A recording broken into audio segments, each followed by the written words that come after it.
안녕하세요. 법무법인 리엠파트너스 이승재 변호사입니다. 이번에는 형사사건 의뢰인들이 가장 첨예한 관심사인 인신 구속 절차에 대해서 알아보도록 하겠습니다. 구속은 실무상 수사 단계에서의 구속하고 재판 단계에서의 구속으로 나뉠 수 있는데 어떤 경우든 적법한 절차에 따라 검사의 신청에 의해서 반드시 법관이 발부한 영장을 제시해야만 합니다. 수사기관은 피의자에 대한 수사 중에 구속사유가 있다고 인정될 때, 즉 형사소송법 제70조 1항에서 정하는 일정한 주거가 없거나 증거를 인멸할 염려가 있거나 도망하거나 도망할 염려가 있을 때라는 요건이 충족된다고 판단되면 법원에 구속영장을 청구하게 됩니다. 사건이 경찰에 있을 경우에는 경찰의 신청에 따라 검사가 법원에 구속영장을 청구하고, 사건이 검찰에 있을 때는 검사가 바로 구속영장을 법원에 청구합니다. 그리고 수사 단계에서의 구속영장이 발부되기 위해서는 필수적으로 법관에 의한 구속 전 피의자 신문 절차를 거쳐야 되는데, 통상 위 절차를 보고 영장 실질심사라고 하고 있습니다.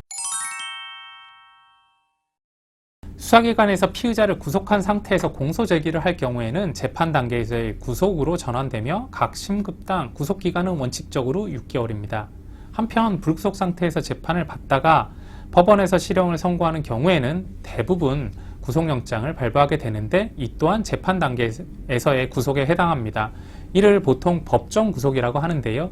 재판 단계에서의 구속은 이미 영장 실질심사를 통한 법원의 판단을 거쳐 법관의 심리를 통한 형의 선고 과정에서 이루어지는 것이므로 별도의 피의자 신문 절차 없이 구속영장이 발부 갱신되고 집행됩니다. 앞서 살펴본 것처럼 수사 단계에서의 구속영장이 발부되기 위해서는 반드시 영장 실질심사를 거쳐야 되는데, 이 절차가 형사사건에 연루된 피의자에게 얼마나 중요한지는 긴 설명이 필요치 않을 것으로 보이는데요. 만약 구속영장이 청구되기 이전인 수사 초기 단계에서부터 변호인을 선임했을 경우에는 변호인이 구속영장 청구 여부를 예측해서 미리 자료를 확보하는 등 충분한 준비를 하는 것이 가능합니다. 따라서 구속영장 청구에 임박해서 변호인을 선임하기보다는 사전에 형사 전문 변호사를 선임해서 방어 전략을 철저하게 준비하는 것을 권유드립니다. 영장 실질심사 방어 방법 내지 대응 논리는 다음과 같은데요. 첫째, 범죄 사실의 소명 여부에 대한 부분인데요. 영장에 기재된 범죄 사실에 대해서 다툼이 있는 경우에는 그 기초적 사실관계의 진위 여부에 대해서 효과적인 주장을 반드시 펼쳐야만 합니다. 또 둘째로 범죄의 중대성에 대한 부분입니다. 구속영장에 적시된 범죄 사실의 죄질이 어느 정도 중요한지 여부도 구속영장 발부 여부에 매우 중요한 영향을 미칩니다. 이는 본안 단계에서의 실형 선고 가능성이라고도 표현되기도 하는데, 이 부분 역시 철저한 대응 논리로 준비하셔야만 합니다. 셋째, 구속 사유의 전부에 대한 부분인데요. 구속 사유는 주거 부정, 증거인멸 염려, 도망 염려입니다. 통상 변호인을 선임해서 적극적으로 영장 실질심사에 대응하는 경우 주거 부정, 도망 염려라는 구속 사유는 어느 정도 해소된다고 취급되지만, 증거인멸의 염려라는 변호사 선임 여부와는 무관한 부분이 발생하게 됩니다. 따라서 전체 수사 과정 등을 살펴 증거인멸의 가능성이 없다는 점을 명확히 밝혀야만 합니다.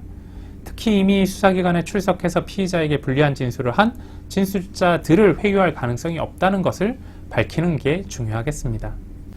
구속영장 청구 절차는 피의자 개인이 홀로 대응하는 것이 사실상 불가능할 정도로 복잡하고 각 과정에서 세밀하고 정확하게 대처하지 못한다면 인신이 구속된 매우 불리한 상태에서 수사와 재판을 받게 될 수밖에 없습니다.